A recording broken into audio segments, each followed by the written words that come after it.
A paz do Senhor, meu irmão, minha irmã, como é bom a gente parar uns minutinhos do nosso dia para se dedicar à palavra de Deus, para meditar na palavra de Deus. E eu te convido a meditarmos no livro de Salmos, Salmo 51, versículo 10, nos traz um texto muito conhecido. Cria em mim, ó Deus, um coração puro e renova dentro de mim um espírito inabalável. Algumas versões trazem um espírito reto. Essa é uma oração que Davi fez e que a gente precisa aprender a fazer, que a gente precisa pedir ao Espírito Santo todos os dias da nossa vida, para que Ele crie em nós, para que Ele gere em nós um coração puro, porque nós naturalmente já somos inclinados ao pecado, já somos inclinados ao erro, à maldade, e a gente precisa clamar para que o Espírito Santo gere dentro de nós um espírito puro. E quando Davi clama, pede ao Espírito Santo, ao Senhor, para que gere nele esse coração puro, para que Ele crie nele esse coração puro, a gente vê uma intenção de realmente uma pureza profunda, uma pureza no seu interior, não uma pureza superficial, onde as pessoas olham e admiram e falam, como ele é puro, como ele é santo, mas não, é algo gerado no espírito, dentro do nosso coração, dentro do nosso espírito, E a gente precisa da ajuda do Espírito Santo para que de fato essa pureza, essa santidade seja gerada dentro de nós, não algo superficial, mas algo que o Espírito Santo cria no nosso ser, cria no nosso espírito, e é isso que Davi pede. Cria em mim, Deus, um coração puro, uma mente pura, que o meu interior seja puro, que o meu interior seja purificado pelo Senhor, seja santificado pelo Senhor. E aí ele continua, e renova dentro de mim um espírito reto. Ele mostra aqui uma vontade em manter um espírito alinhado com a vontade de Deus. Um espírito que busca por justiça, um espírito que busca por cumprir os preceitos, por cumprir a lei, por cumprir os mandamentos, um espírito que procura a obediência, esse espírito reto, que vive em retidão. A gente também precisa da ajuda do Espírito Santo para que esse espírito reto seja gerado em nós. E esse salmo, o Salmo 51 todo, se você parar para ler, eu te convido a tirar uns minutinhos aí do seu dia e ler todo o Salmo 51, é um salmo lindo, porque é um salmo onde Davi confessa os seus pecados e onde ele se arrepende, onde ele confessa o erro que ele cometeu, um erro que ficou marcado, um pecado que ficou marcado na vida de Davi, que foi o seu adultério com Batseba, que logo depois seguido, por um homicídio que ele mandou matar Urias, colocou Urias na frente da batalha, com a intenção de que ele fosse mesmo morto pelo inimigo.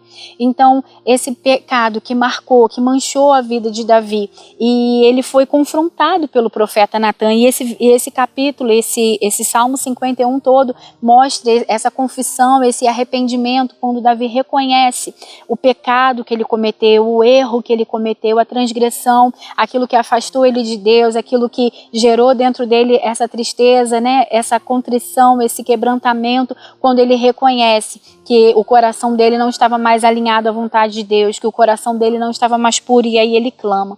E uma coisa que me chama a atenção, nesse erro de Davi, nesse pecado que Davi cometeu, é que ele só reconheceu quando Natan foi confrontar ele.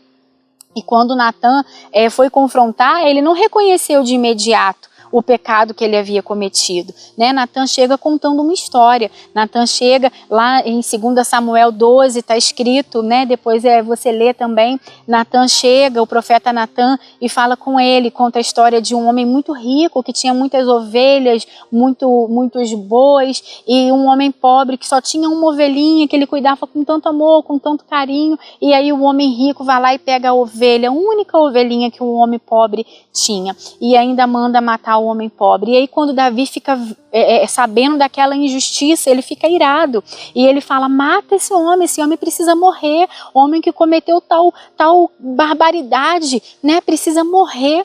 E aí Davi condena esse homem, e aí Natan fala, esse homem é você.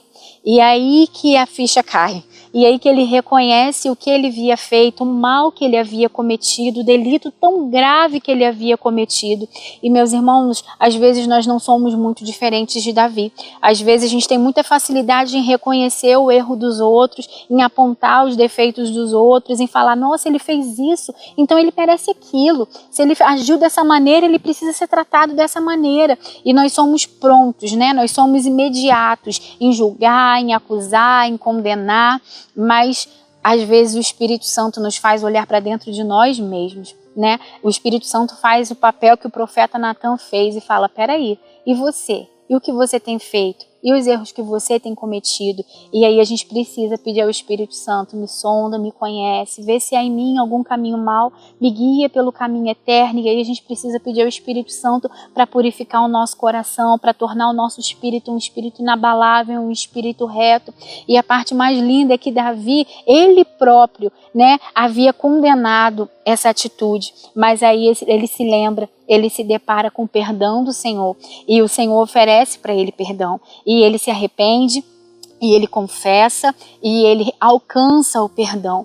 Então o Senhor também tem esse perdão, ele nos aponta os nossos erros, ele nos aponta os nossos pecados, não com a intenção de nos acusar e de nos culpar. Quem acusa, quem quer lançar culpa sobre nós, quem quer trazer acusação e peso, é o inimigo, é o diabo. Mas o que a palavra de Deus diz? Nenhuma condenação há para aqueles que estão em Cristo Jesus. E a partir do momento que a gente faz isso que Davi fez, que a gente confessa os nossos pecados, que a gente se arrepende de coração, um arrependimento genuíno, um arrependimento profundo, um quebrantamento, o Senhor nos perdoa.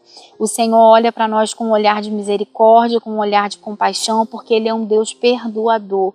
Então, se você se sente culpado por algo, lance diante do Senhor, peça perdão, se arrependa, né? Confesse os seus pecados. A palavra de Deus diz que aquele que confessa e deixa alcança misericórdia, e Davi, ele experimentou dessa misericórdia, ele experimentou do perdão de Deus, ele se arrependeu, e aí ele pediu, e ele clamou, né? Os primeiros versículos, ele traz a sua transgressão, ele fala com o Senhor, ele rasga o seu coração, e aí ele vai sentindo esse renovo de Deus, né?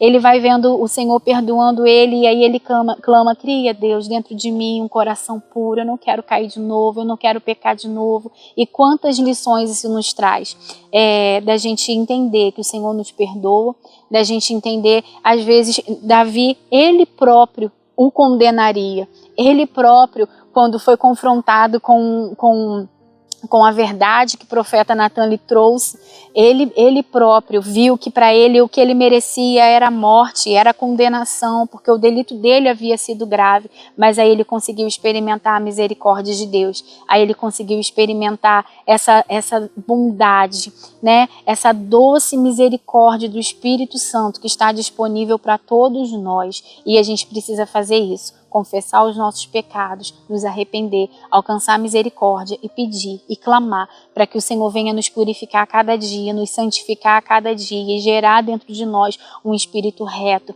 um espírito inabalável, para que a gente continue andando alinhado com a vontade de Deus, entendendo e cumprindo a vontade de Deus, que é boa, perfeita e agradável. Que essa seja uma oração diária na nossa vida. Cria em mim, Deus, um coração puro e renova dentro de mim um espírito inabalável. Que o Senhor continue falando no seu coração, ministrando no seu coração, em nome de Jesus.